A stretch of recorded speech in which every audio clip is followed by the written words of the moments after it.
ನಮಸ್ಕಾರ ವೀಕ್ಷಕರೇ, ಮೇಘದೂತ ನ್ಯೂಸ್ಗೆ ಸ್ವಾಗತ. ನಾನು ಅದ್ವಿಕಾ. ತರೀಕೆರೆ ಶಾಸಕ ಜಿಎಚ್ ಶ್ರೀನಿವಾಸರಿಂದ ಭದ್ರೆಗೆ ಬಾಗಿನ ಅರ್ಪಣೆ. ಈ ಬಾರಿ ಉತ್ತಮ ಮಳೆ ಆದ ಕಾರಣ ತಾಲೂಕಿನ ಲಕ್ಕವಳ್ಳಿಯಲ್ಲಿ ಇರುವ ಭದ್ರಾ ಡ್ಯಾಂ ಭರ್ತಿಯಾಗಿದ್ದು ರೈತರ ಬದುಕು ಹಸನಾಗಲಿದೆ ಎಂದು ಶಾಸಕ ಜಿಎಚ್ ಶ್ರೀನಿವಾಸ್ ತಿಳಿಸಿದರು.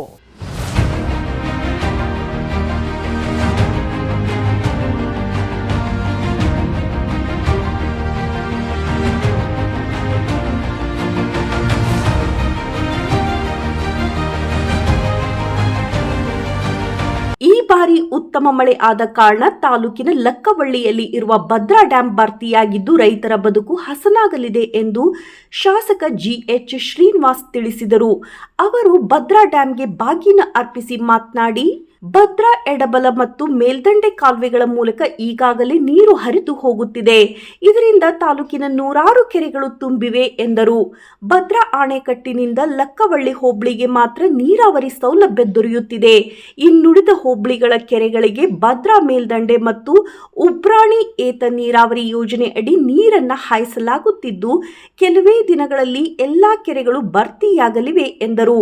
ಕಾರ್ಯಕ್ರಮದಲ್ಲಿ ಮುಖಂಡರಾದ ಶ್ರೀಮತಿ ವಾಣಿ ಶ್ರೀನಿವಾಸ್, ರಚನಾ ಶ್ರೀನಿವಾಸ್, ರವಿ ಕಿಶೋರ್, ಟಿಎನ್ ಜಗದೀಶ್, ವರ್ಮಾ ಪ್ರಕಾಶ್, ಧರ್ಮರಾಜ್, ಗೌರೀಶ್ ಲಕ್ಕವಳ್ಳಿ, ಗ್ರಾಮ ಪಂಚಾಯಿತಿ ಅಧ್ಯಕ್ಷ ಅಬ್ದುಲ್ ರಹಮಾನ್, ಪುರಸಭಾ ಸದಸ್ಯರು ಹಾಗೂ ಗ್ರಾಮ ಪಂಚಾಯಿತಿ ಅಧ್ಯಕ್ಷ ಉಪಾಧ್ಯಕ್ಷರು ಉಪಸ್ಥಿತರಿದ್ದರು.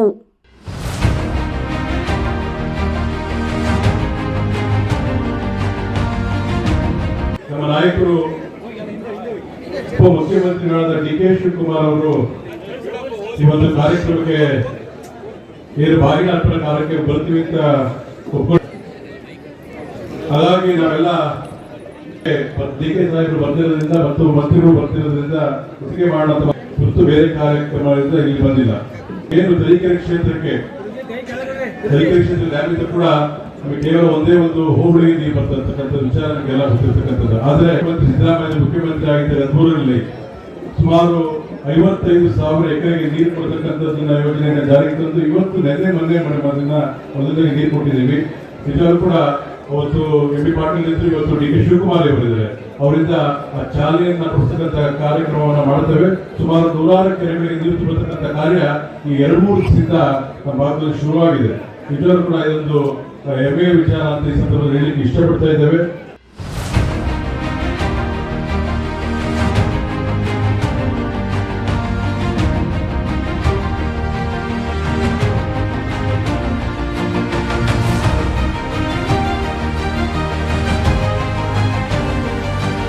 ಇದಾಗಿತ್ತು ಇವತ್ತಿನ ಮೇಘದೂತ ನ್ಯೂಸ್. ನಮಸ್ತೆ.